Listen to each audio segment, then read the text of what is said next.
بسم اللہ الرحمن الرحیم۔ ایک بڑی دلچسپ امریکی کہاوت ہے کہ یہ پرندے کیا کہتے ہیں؟ پرندے کہتے ہیں یہ تیر ہمیں نہ مار سکتے جب تک کہ ان تیروں کے اوپر ہمارے پر نہ لگے ہوتے۔ اس سے کیا مراد ہے؟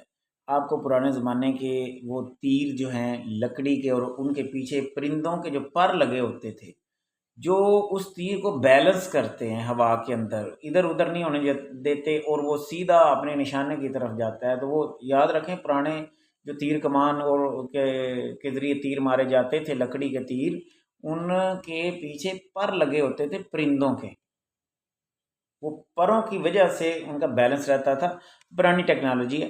تو اس سے مراد کیا ہے؟ اس سے مراد یہ ہے کہ پرندے کہہ رہے ہیں ہمارے ہی کسی نہ کسی جانور، پرندے کے پر جو ہیں وہ اس تیر میں استعمال ہوئے ہیں جو کہ ہماری موت کا باعث بنے ہیں۔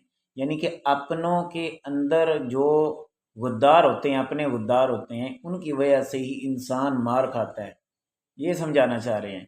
تو بڑی ایسی زندگی کی ایسی مختلف حالات کے اندر زندگی کے آ جاتی ہیں چیزیں جس میں انسان اپنے ہی کسی دوست کے ہاتھوں، اپنے رشتہ دار کے ہاتھوں، اپنے تعلق والوں، اپنے جاننے والوں کے ہاتھوں نقصان اٹھا رہا ہوتا ہے۔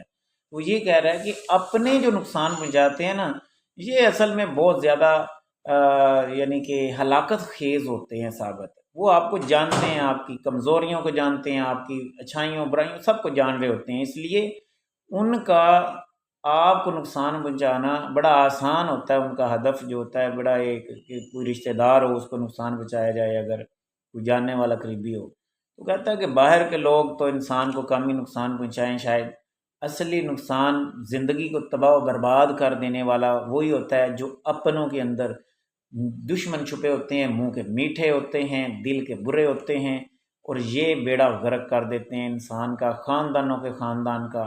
اور آپ ان کے لیے مخلصی کے جذبات لے کے بیٹھے ہیں۔ آپ حیران ہوتے ہیں، ہم نے تو آج تک کبھی انہیں کچھ کہا ہی نہیں، اور وہ آپ کے دشمن کیوں ہوتے ہیں؟ یہ بھی ایک بات ہے کہ اللہ کی رزق کی تقسیم پہ خوش نہیں ہوتے، وہ جیلسی کر رہے ہیں۔ رزق کی وجہ سے ہو سکتی ہے، کسی صلاحیت کی وجہ سے ہو سکتی ہے، کسی بھی بات کی وجہ سے ہو سکتی ہے، جو ان کی کسی کمی کی وجہ سے ہو سکتی ہے۔ اب اس حسد کی وجہ سے وہ آپ کے دشمن ہو رہے ہوتے ہیں۔ تو قرآن پاک میں اللہ نے جو آیات اتاری ہے نا، حسد میں شر حاسدین اذا حسد، یعنی کہ اعلیٰ میں جو حسد کرنے والوں کے شر سے بتا۔ تو حسد موجود ہے، حاسد لوگوں سے بچیے گا۔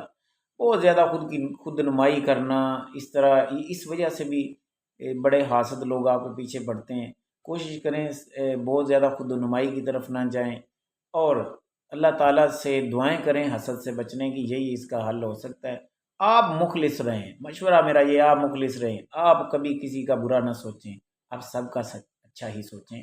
کوئی کیسا سوچتا ہے وہ اس کی اپنی ظرف کی بات ہے، اپنی سوچ کی بات ہے، اپنے لیں جی۔ اعلیٰ ظرفی یہی ہے، آپ سب کا بھلا سوچیں، اللہ کی ذات آپ کا بھلا سوچے گی۔ Wish you best of look.